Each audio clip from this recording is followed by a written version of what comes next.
Well, hey everybody. It's been a little while since I posted a video.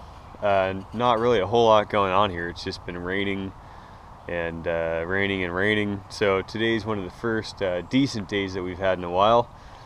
And pretty soon here I'll do a hayfield update. But today's video is, it's about this F250 that I bought. It's a 2012. I've been wanting to upgrade to a 3/4 ton or a 1 ton for quite some time now, and I've been looking, and the time wasn't right. Finally, the time was right. I found the right deal. So this is a 2012 with a 6.2 liter gas motor, and I'll get into why I went with gas here just in just a little bit. But it's a good clean pickup. It did come out of Canada, so it has a little bit more rust than I'd hope underneath, but where I live, it's getting really difficult to find trucks for sale that haven't come from Canada. My last F250 actually was from Canada, so this one fairly low mile.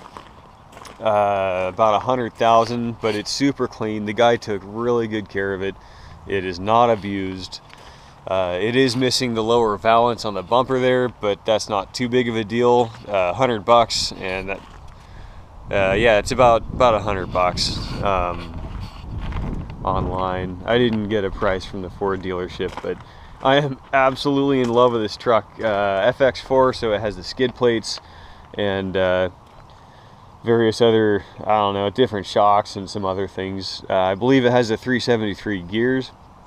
I would have loved it to have the 430s, but it doesn't. I'll probably get better fuel mileage with the 373s while not pulling, but I don't have as much torque as I would have with the 430s. But the 6.2 is a really good motor. From what I've been reading, probably one of the better motors that Ford has ever made. Here we go. Got all my crap in here finally, and everything fits in there good. I like it. This is, in my opinion, this is just one sexy interior. I really like it. I had my mind set on a 2011 and up. Originally I started looking at 2008s, but those come with the 5.4 liter or the Triton V10. I've had plenty of 5.4s, and I've heard that the V10 pulls like a big dog, but it has the same problems that the 5.4 had with spark plugs, etc.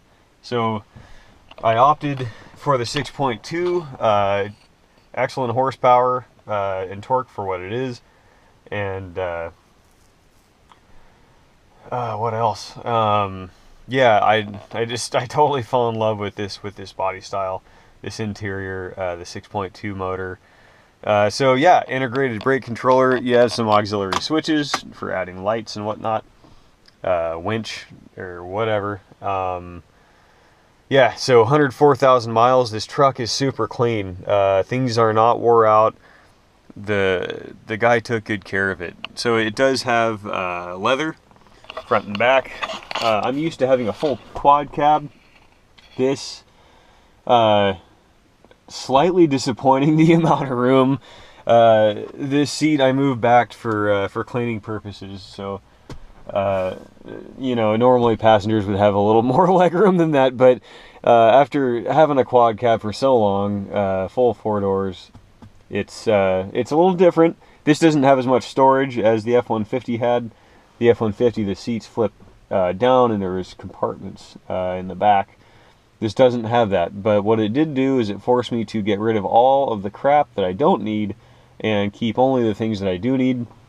So in a way, that's kind of good. We can still fit people back there and anything that we need if we're going to go camping or long trips to go visit family or whatnot. But yeah, in general, this thing's it's pretty well loaded for an XLT. Heated seats, and everything that I'm looking for, you know, utilitarian type purposes, it's all there. Everything I need. So it's a beautiful pickup. Real happy with it. There's only Muddy Homer. He's been rolling quite a bit. So yeah, there's only one ding here, and that's right there. And then there's this problem, and that's because they put the flares on, and it you know, pinches down on the paint. So that kind of sucks, but whatever. Tires are in fair shape. Overall, I am absolutely in love with this truck. It is so nice to drive. They really did a good job on these 2011 and up pickups. Ford has really stepped up their game and moved away from a lot of the problems that they used to have. So the reason I didn't go diesel, to be honest with you, I simply do not have a big enough savings account to repair diesel pickup problems. I just don't. Turbo goes bad, you're a couple grand. And I'm just shooting from the hip here. I have a bunch of friends that have diesels and they like them. It seems like they're always kind of working on them, and it's just $1,000 here, $2,000 there.